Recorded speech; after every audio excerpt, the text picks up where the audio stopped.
like that. I mean, I got to get up and go over there and switch, but it ain't really a whole lot different and have to scoot over there and flip the switch on the tuner. So I decided I'd go that route, kind of that way it didn't cause no other issues. So what did you do other than by taking it over to the switch? I mean, how did that solve it? What did you do? I don't understand. Like when I put my analyzer on my coax, going straight to the antenna, like the vertical, it's a 1.02. But when I would run it through the tuner, and then the LP would show it high, and then I thought, well, the LP is off. So I hooked the analyzer up, and it still showed it. It showed it like just below a 1.7. LP was showing it like a 1.72. Analyzer was showing it like a 168 or something like that. So it was still making it high. But when I ran it, unplugged it from the antenna tuner, and just ran it back through the switch, it's fine. So I just reach up and I can go. I got the output of the radio, my ANAN, going to the switch, and then I have one going to the tuner, one going to the vertical, and one going to the beam. So I just switch between the three of them to feed whichever antenna I want. Oh, I see. So the switch is basically for that antenna, it's bypassing the tuner, right? Yeah. I'm bypassing the tuner on the vertical and the beam, bypassing the tuner completely. That way, because the tuner was giving me a high SWR, and I knew something wasn't right. The tuner wasn't liking something.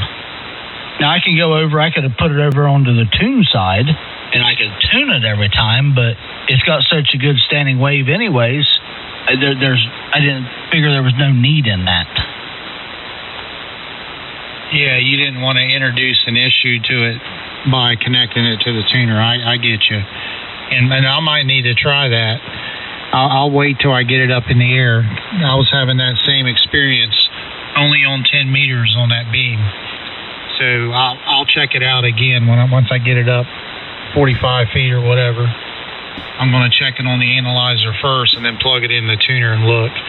And if I get that same issue, I'm glad you said something, because I'll be doing that same thing. I can run it without a tuner, if it's already a low SWR anyway. Oh yeah, and most of the time you tune an antenna on 10 meters, you tune it on the ground and get it as low as possible. 9 out of 10 times it's going to go down even further when you get it in the air, just from my experience. I've always tried to tune one on the ground as low as I can get it and get it pretty close, and when you get it in the air, it seems like it always goes down further.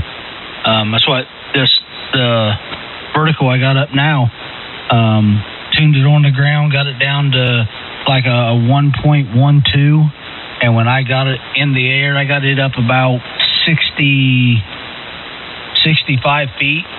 Well, the top of it's 40. It's about 65 feet to the tip of it. So, and when I got it up and put the analyzer back on, it was showing 1.02. So it went down on me, just like about any experience I've had with a 10-meter antenna has done the same. Yeah, now this Mosley I bought, there is no tuning to it. They already pre-drill the holes and it's already tuned. There's only two spots you can change it if you're running. If you're going to be running like lower, like CW, there's a spot for you to screw it in the element right there. Or if you're going to be running phone, there's a spot for that.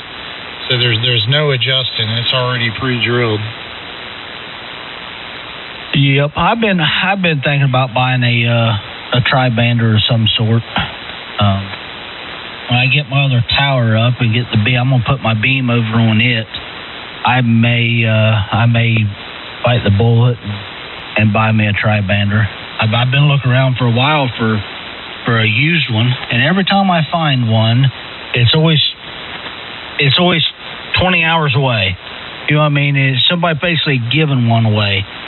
for nothing, but you never find one close. Look around on QTH or QRZ, and you'll see somebody in Texas that's got a 5-year-old tri-bander. They're just $250. Well, heck yes, I'll buy 4 or 5 of them for that price, but they're always too doggone far to go get. Now the one I bought, it's new. I only paid $1,000 for it shipped, but it's only on a 12-foot boom, but it has about I think it has around 8 dB a gain on 10. It's got around 6 on 15 and around high 5s on 20. And I bought the high power version. It's like 2,500 watt version. So I didn't buy a real big one, but that's what I paid for it, $1,000 shipped. And you know, Mosley, they've been around for probably 30 plus years. Oh yeah, Mosley's it's a good antenna for sure. I would settle for a Mosley or even a Kushcraft. Either one of them. If I found one local here, I'd take it in a heartbeat for a good price. But I don't say I run a whole lot of 20 meter.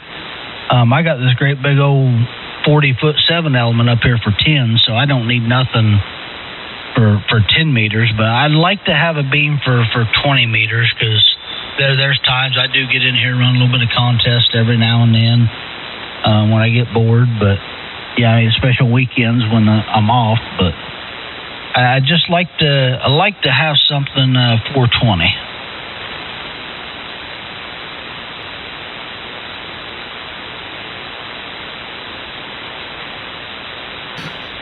Yeah, I did a little bit of contesting every now and then on 20 or 15. I'll jump on that too, just to get some stuff in the logbook.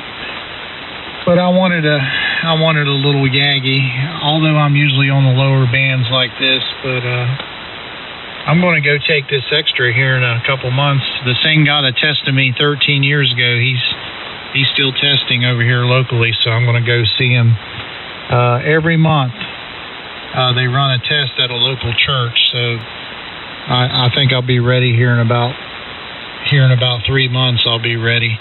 I'm about 20% done with the studying now on it, but I'm only doing it, a little bit, a lesson a day basically is what I'm doing, going through the quiz and the video and stuff like that. Oh yeah, I mean there's easier ways to get it, but I mean if you really want to. I probably done it the easiest way there is, which to each his own, I guess. I was wanting to get it just to have the band space, not so much as just really learning, I guess. That's bad to say, but I know enough kind of to get me by anyways. A lot of that stuff does not pertain to me whatsoever. All that digital stuff, FT8, FT4, and some of this new stuff they're even coming out with is probably going to start hitting the test. That kind of stuff doesn't float my boat whatsoever. So I just kind of started taking the practice test. And you make, I guess you could say, you make an account on Ham Study. I think hamstudy.org, I believe is what it is. And you just go in there and you start taking tests, and it keeps track of your scores. And before too long, you're right there where you need to be to take one. Yeah, that's what I'm doing now. I do the quiz. I'm taking Ham Radio Prep, it's called. It's on my iPhone. I paid for it to where you can watch the video and then just keep doing the quizzes, and it does what you just said. So, that's what I do. I just do basically a quiz a day. Yep, I mean you kind of gotta keep it fresh in your head. That's what I had to do, anyways. And it's funny when I went to take my extra, I went in and I was pretty confident. I mean, I was 100% confident I was going to pass, and got in there. Even took a couple practice tests before I even went in on my phone. Got in there, took it, first one done. Took it in there, and they just told me to have a seat. I just sat there, and they started graded my test, and the guy looked at me and he said, "Well," he says, "we'll have to do it again." He said, "You missed more than what you was allowed." I said, "There's no way." He said, "Oh yeah." He said, "You missed," I think it was like, I don't remember now, 18. And I knew right then something was wrong. I said, there's no way. Impossible that I missed that many. And I walked up there, and he had my test there, and he had his I don't know what you want to call it, the answer key. And he slid it over top of my page, and I said, "Stop." I said, "I want you to read that third question right there." I said, "I can promise you 100% that I have the right answer on that." I said, "I want you to read that to me, show it to the VEs, and I want your opinion." He took the answer key off the top of it, read it, and he looked at the other guys. He said, "Something's wrong." I said, "You got the wrong answer key." I said, "That's the only possibility it could be. They gave you the wrong answer key." And sure enough, he started making phone calls, and sure enough, I missed 3 on it altogether. Hey, that's funny. At least you knew. Yeah. Well, that goes to show you, some people would just said, "Okay, I'll take her again." But it's good that you were confident and knew that you didn't, to get them to correct that. Oh yeah, and one of the VEs, he's kind of a local guy here. They needed an extra one and called him, and he went down, and we still talking. We met for breakfast, a bunch of us here a couple weeks ago, and that's the first thing he looked at me. He said, "I'm never going to forget that day as long as I live." He said, "That was embarrassing." I said, "It was nothing on you." I said, "You had nothing to do with it." I said, "It was a VEC's problem where he got the wrong ones. He should have checked all that before even given test to make sure that he had the right answer keys." So, but that was, like you just said, a lot of people have been like, "Well, okay, I'll go back and study some more." But me knowing 100% sure that there's no possible way I missed that many whatsoever. I mean, that's what I guess I could say I was kind of an asshole to him, because I was voicing my opinion right there in front of everybody. Hey, do you remember about how many questions total? Because I know that what we studying, there's a pool they pull out of. We're studying them all, but how many total? I was wanting to say 55 or 60, maybe. I'd have to go back and look it up. Oh, that's okay. I was just curious, because I'm studying like 30 lessons, and there's at least 20 questions or almost 30 on each lesson. So you're studying like probably, 20 times 30, 600 questions maybe? According to Google, there's 50. Yeah, there's 50. Oh yeah, so you got to study like I have like probably almost 600 questions you're studying. Oh yeah, there's a bunch of they can pull from. I mean, a bunch. Like I said, I wish, in a way, in my opinion, I know everybody's not the same, but I think they need to do something with this digital stuff. People want to run digital. They need to have a whole separate test. Still have your basic electronic knowledge and all that in there also, but give more of that digital side, because there's a lot of people that want to take even a general's getting just as bad. When I took my general, there was still a lot of digital stuff on it. But you got to learn it, even though I know I'm never going to use it. I don't have no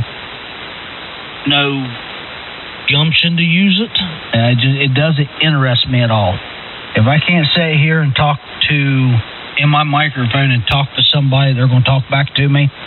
I don't need to talk to them. I ain't gonna talk to them across a computer.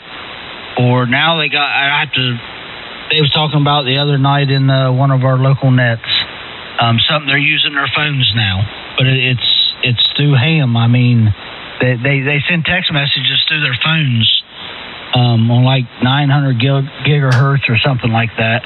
And I thought, how can you call that ham radio when you're basically might as well just pick up your phone and just send a regular old text message?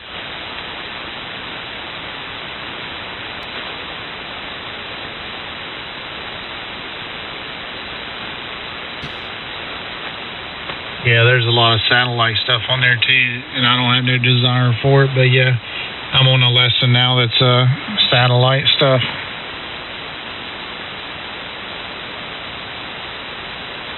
You know, I've been recording the screen right here. So actually, I'll stay on here. This recording's going on about a little over 16 minutes. Before I sign off, hey Ty, and I'll let you do that too, Dave. Go ahead and. Ty, start just say what you're talking on, what your antenna is, and then yeah, so you can have it on recording here, and then Dave, you can do the same. All right, kid. Yeah, I ain't gonna be in here too much longer either. K8TMJ. I'm down here running a non 7000 DLE Mark II into a Ameritron AL1500. Into a Powstar AT5K, doing right about 600 watts this evening, not a whole lot. And that is going into a 80-meter loop. Newer antenna I just put up, and it is, this thing is so much better than this old dipole I had up out here in the yard. So, Ken, I'll bring it back over to us. We'll go over to David now, K8TMJ. Okay, KTMJ, KD8YVC. David in West Virginia, and on the 200 Delta, the older rig, ANAN, and through the RF2KS, about 500 watts, into a new updated, it's a zapper antenna, but I added, it's about 215 feet now, of 12-gauge wire, which changed the resonance of it from where it was at 192 feet. And yeah, just testing the new antenna out, KD8YVC. Okay, cool. Yeah, I'll leave that up there. But yeah, to Ty, man, you've come such a long way since the first time we got on air.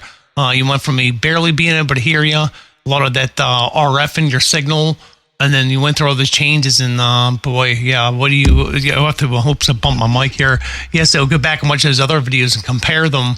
You've come a long way. And your signal, you're using a pure signal right now, but it is razor sharp. And Dave, yeah, you're using the Thetis only audio tonight, which is testament another thing of how great Thetis is. And of course, you're razor sharp, got the pure signal on, and it's your testament how awesome the Thetis audio tools are. So anyhow, all right, guys, I'm going to stop this recording, and then yeah, I'm not going to sign off right now, but I'll stop this recording, and give me a little bit of time. I'll probably process this in I don't know, 2K, 60 frames per second. So sometimes it takes a little bit of time to upload to YouTube. But all right, guys, I'll let you know what's uploaded. AC3KP out of Pittsburgh, Pennsylvania. All right, Ken. Yeah, it's I'm where I'm at right now because of one man, and he's sitting south of Pittsburgh, Pennsylvania. That's for sure. Yeah, I couldn't have done all this without you. You've been a major help down here. There's no way possible I could got as far as I have right now with all your help setting up all this audio and just all everything in Thetis. I know Dave knows a lot in Thetis. He's helped me out a little bit. But yeah, I couldn't do it without you guys. That's for sure. K8TMJ.